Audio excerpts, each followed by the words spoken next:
Assalamualaikum Sobat YouTube, ketemu lagi dengan gue Imam di channel YouTube Sobat Sharing tentunya. Nah, kali ini di tangan gue sudah ada sebuah kamera nih yang cukup favorit bagi para pecinta fotografi maupun videografi. Meski kamera ini sudah hadir sejak Maret 2018 lalu, kamera ini harganya tuh nggak turun-turun alias tetap aja tinggi di pasaran. Yang membuat gue semakin yakin bahwa kamera ini sebenarnya hingga saat ini masih banyak banget nih yang buru ya, bekasnya tentunya. Oleh karena itu kayaknya cukup menarik nih ya kalau kita bahas kamera ini. Kenapa alasannya sih kamera ini tuh kok nggak turun-turun gitu harganya ya, dan kamera ini tuh kok masih menjadi favorit gitu ya di pasaran gitu ya. Oh iya, tapi by the way gue belum ngasih tahu ya kameranya apaan, dan ini dia Canon EOS M50.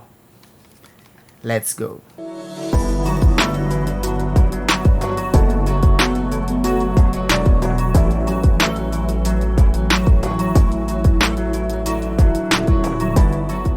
Ngomongin tentang Canon EOS M50 tuh sebenarnya udah banyak banget ya yang ngebahas kamera ini gitu ya, bahkan nge-review gitu ya. Karena memang kamera ini tuh sudah launching sejak tahun 2018 lalu, tepatnya di bulan Maret. Tapi di sini gue akan lebih membahas alasan kenapa sih kamera ini masih menjadi favorit bagi cinta fotografi. Padahal kan sudah banyak banget ya jenis kamera baru yang launching di pasaran saat ini. Dan menurut gue ya saat ini tuh hampir semua pabrikan tuh udah ngeluarin kamera dengan produk yang terbaik dan juga tentunya dengan harga yang terjangkau. Nah, sebelum itu gue pengen tegesin ya ke kalian semuanya yang nonton video ini bahwa di sini gue cuma pengen menyampaikan apa yang gue tahu ya, dan semua ini juga cuma asumsi gue aja gitu ya sebagai pemakai Canon EOS M50 ini. Buat fansboy bisa juga kok kalian komen-komen di bawah kalau mungkin apa yang gue sampaikan ini mungkin ada kesalahan gitu ya. Namanya juga belajar gitu kan. Komen aja kalau misalkan kalian yang nonton video ini kalau mungkin merasa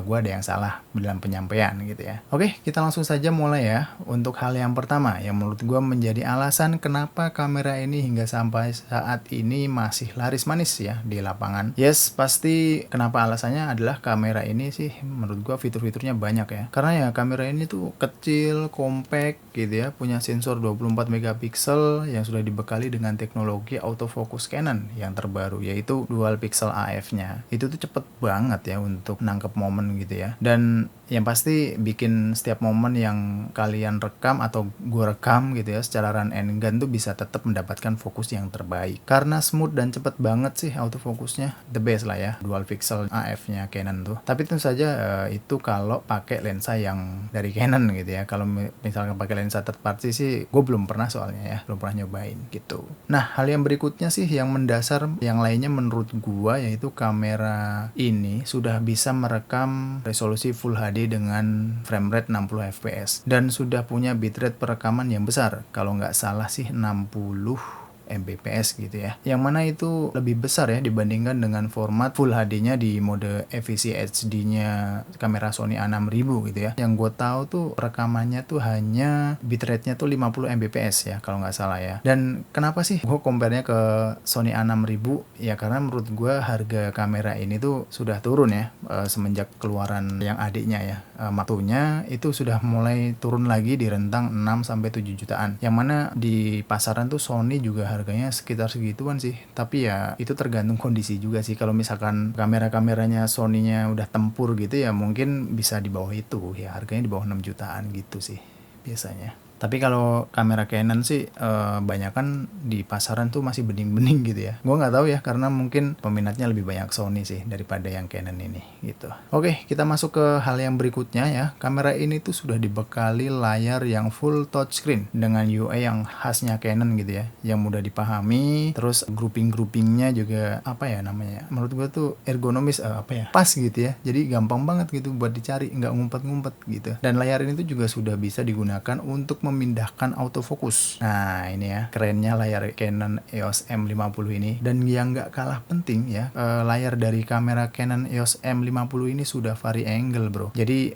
mempermudah fotografer maupun videografer untuk menangkap momen gitu ya dalam kondisi apapun gitu ya. Nah kalau di kompetitor sih ya sebenarnya sudah ada ya di Lumix tuh G7, G85, bahkan hampir semua Lumix tuh fiturnya udah ada gitu ya, vari angle gitu ya. Tapi kalau soal UI sih gue jujur aja aja ya, Canon the best lah ya. Jadi karena gue juga ini megang Canon M50 dibandingkan dengan G7 yang gue pakai buat ngerekam punya gue itu sih, secara menu sih gue lebih enakan Canon sih. UI-nya lebih enak aja gitu, lebih gampang gitu.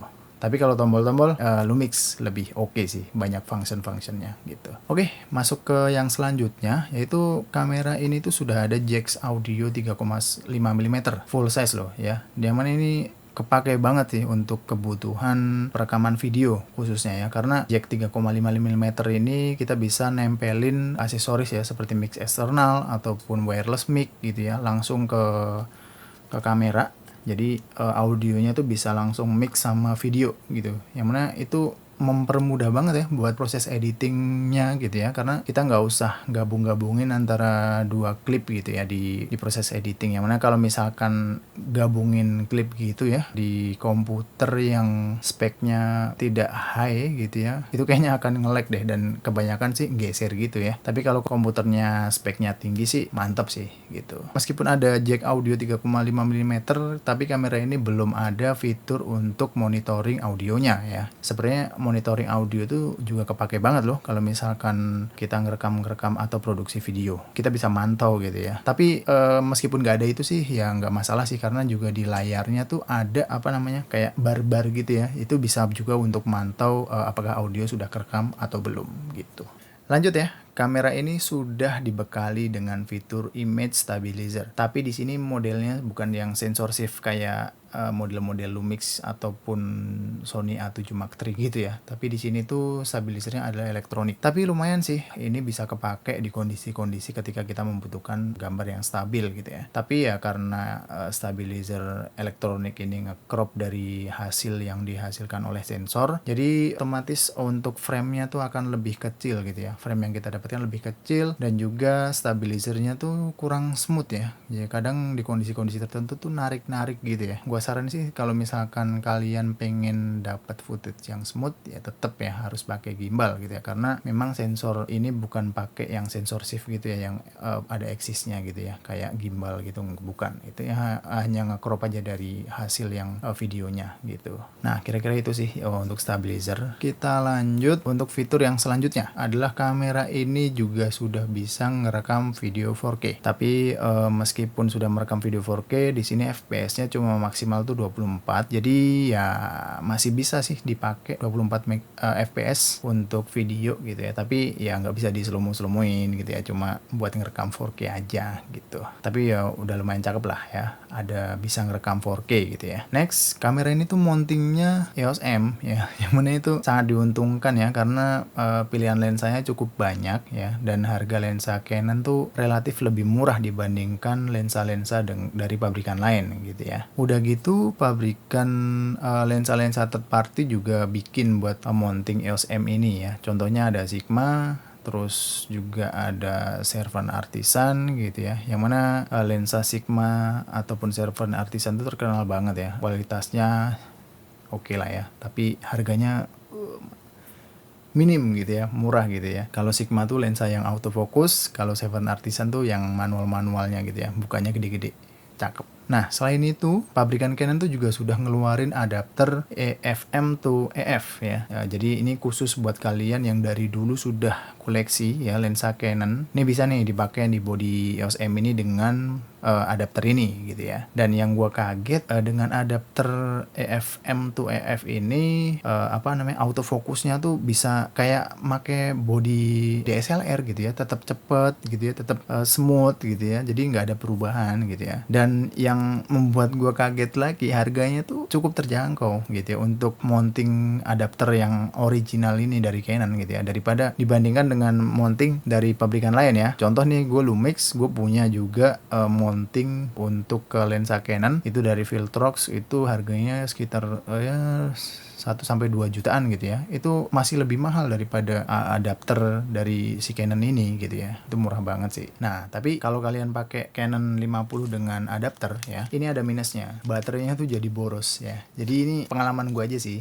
Jadi gue kalau misalkan pakai kamera ini dengan adapter Canon, pakai lensa yang Canon DSLR gitu, rasanya sih baterainya tuh lebih boros gitu ya. Ya, apakah bener atau enggak itu belum gue tes, tapi gue ngerasanya gitu sih ya, kalau pengalaman pakai aja gitu. Dan kita masuk yang terakhir ya. Jadi alasan kenapa ini masih laris manis di pasaran ya, karena sih menurut gue ya, karena ini brand Canon sih. Canon ya sudah main di Indonesia tuh sejak lama gitu ya. Jadi orang-orang ya pasti percaya lah ya dengan brand Canon gitu ya. Pastilah Canon akan memberikan produk yang terbaik dengan kualitas dan keawetan yang sudah nggak diraguin lagi gitu ya. Karena gue dulu juga pernah punya kamera-kamera Canon yang tua ya, yang 50D gitu. Dan itu awet sih. Sampai sekarang pun sebenarnya masih bisa gitu ya digunakan. Tapi emang udah out of date gitu ya. Nah, oke.